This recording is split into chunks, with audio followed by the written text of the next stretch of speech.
sebuah hutan yang penuh dengan pepohonan tinggi dan udara yang sejuk, tinggal seekor landak kecil bernama Liko. Liko adalah seekor landak yang berbeda dari teman-temannya. Meskipun tubuhnya kecil dan durinya tidak setajam landak lainnya, Liko selalu memiliki hati yang besar. Ia selalu ingin membantu teman-temannya, walaupun sering merasa dirinya tidak cukup kuat untuk menghadapi tantangan besar. Hutan tempat tinggal Liko adalah rumah yang damai, tetapi kedamaian itu selalu terancam oleh keberadaan seekor serigala besar yang bernama Runo. Runo adalah pemangsa yang sangat ditakuti oleh semua hewan di hutan. Ia terkenal karena keberaniannya dan kekuatannya yang luar biasa. Setiap kali Runo datang, hewan-hewan yang lebih kecil langsung bersembunyi dan menunggu hingga serigala itu pergi. Suatu hari, hewan-hewan di hutan mendengar bahwa Runo datang lagi. Kali ini, ia berencana untuk menguasai bagian hutan yang lebih luas dan menaklukkan lebih banyak hewan.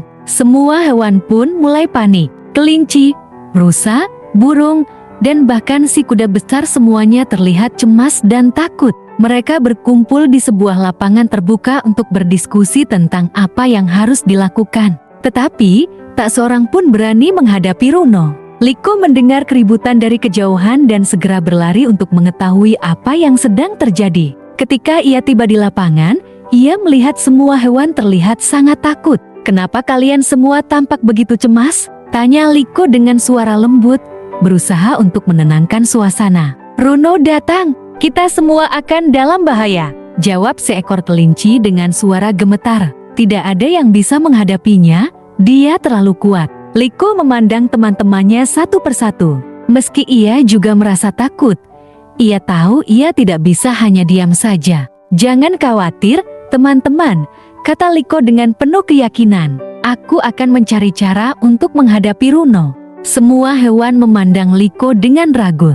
"Kamu, dengan tubuhmu yang kecil itu?" tanya rusa sambil gelisah. "Apa yang bisa kamu lakukan untuk melawan serigala besar?" Liko menarik napas dalam-dalam. Ia tahu bahwa meskipun ia tidak memiliki kekuatan besar, ia punya sesuatu yang bisa membantu kecerdikan dan keberanian. "Kekuatan bukanlah segalanya. Aku akan mencari cara untuk menghadapi Runo dengan atau tanpa kekuatan." Dengan tekad yang kuat, Liko mulai berpikir. Ia tahu bahwa ia tidak bisa mengalahkan Runo dalam pertempuran fisik, tetapi mungkin ada cara lain untuk menghentikan serigala itu.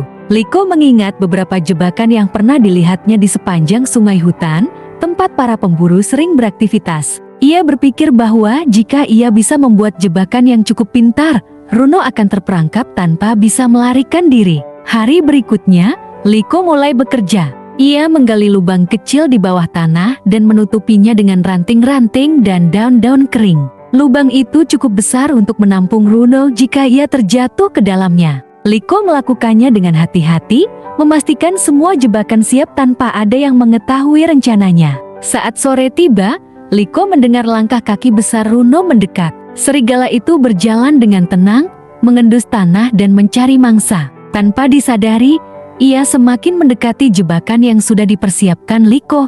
Liko bersembunyi di balik semak-semak, menyaksikan Runo yang semakin dekat. Begitu Runo melangkah di atas jebakan yang telah digali Liko, tiba-tiba tanah di bawah kakinya runtuh. Serigala itu terjatuh dengan suara keras ke dalam lubang yang telah disiapkan. Ia menggonggong keras, mencoba untuk melarikan diri, namun semakin ia berusaha, semakin dalam ia terperangkap. Liko segera berlari ke tempat itu dan berdiri di tepi lubang. "Runo, kamu tidak akan bisa menguasai hutan ini dengan menakut-nakuti kami semua," kata Liko dengan suara tegas. "Kekuatan bukanlah segalanya. Kami semua di sini punya hak untuk hidup dengan damai." Runo, yang terperangkap dalam lubang, mendengarkan kata-kata Liko dengan rasa malu. Untuk pertama kalinya, ia menyadari bahwa kekuatannya yang besar tidak bisa memecahkan segala masalah. Aku hanya ingin menjadi pemimpin yang dihormati," kata Runo dengan suara rendah. Liko menatapnya dengan lembut. "Kamu bisa menjadi pemimpin yang dihormati dengan cara yang berbeda, Runo. Tidak perlu menakuti semua orang untuk menjadi kuat. Kami semua bisa hidup berdampingan jika kita saling menghormati." Setelah beberapa saat, Liko membantu Runo keluar dari jebakan dengan hati-hati. Runo berterima kasih kepada Liko dan semua hewan di hutan, mengakui bahwa ia telah salah. Sejak saat itu, ia tidak lagi menakut-nakuti hewan-hewan lain. Sebaliknya, ia membantu menjaga kedamaian di hutan, menjadi pemimpin yang bijaksana dan dihormati, bukan karena kekuatannya, tetapi karena hati yang besar. Liko, si landak kecil, menjadi pahlawan yang menginspirasi banyak hewan di hutan. Ia membuktikan bahwa keberanian sejati tidak terletak pada ukuran tubuh atau kekuatan, tetapi pada keberanian untuk melakukan yang benar meskipun ada ketakutan. Dan hutan itu pun kembali damai berkat keberanian seekor landak kecil bernama Liko.